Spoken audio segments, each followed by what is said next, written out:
মানবতা বিরোধী অপরাধের অভিযোগে আন্তর্জাতিক অপরাধ ট্রাইব্যুনালের রায় ঘোষণার আগ মুহূর্তে ক্ষমতাচ্যুত প্রধানমন্ত্রী শেখ হাসিনা সমর্থকদের উদ্দেশ্যে পাঠানো এক অডিও বার্তায় দাবি করেছেন অভিযোগগুলো মিথ্যা এবং তাকে রাজনৈতিকভাবে চিহ্নিত করতে চায় অন্তর্বর্তীকালীন সরকার। রায় নিয়ে তার কোনো উদ্বেগ নেই এবং তিনি আবার জনগণের জন্য কাজ করবেন। খবর ভারতীয় গণমাধ্যমের।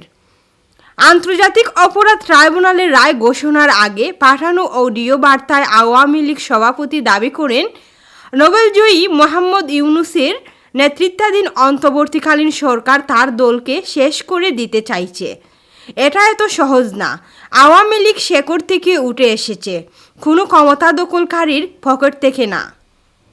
তিনি জানান, প্রতিবাদের ডাক দেওয়ার পর দেশজুড়ে সমর্থকেরা যেভাবে সাড়া দিয়েছেন তা তাকে নতুন করে আশ্বস্ত করেছে। তার ভাষায়, তারা আমাদের বিশ্বাস দিয়েছে জনগণ এই দুর্নীতিবাজ, জঙ্গিবাদী ও খুনি ইউনূস আর তার দোসরদের দেখিয়ে দেবে বাংলাদেশ কত দ্রুত ঘুরে দাঁড়াতে পারে। জনগণই বিচার করবে। গত বছর দেশ জুড়ে সহিংসতার রূপ নেওয়া বিক্ষোভের পর শেখ হাসিনা দিল্লিতে পালিয়ে যান এবং তার আগে পদত্যাগ করেন। এরপর ইউনূসের নেতৃত্বে অন্তর্বর্তীকালীন সরকার দায়িত্ব নেন এবং মানবতা বিরোধী অপরাধের অভিযোগে তার বিরুদ্ধে মামলা করেন।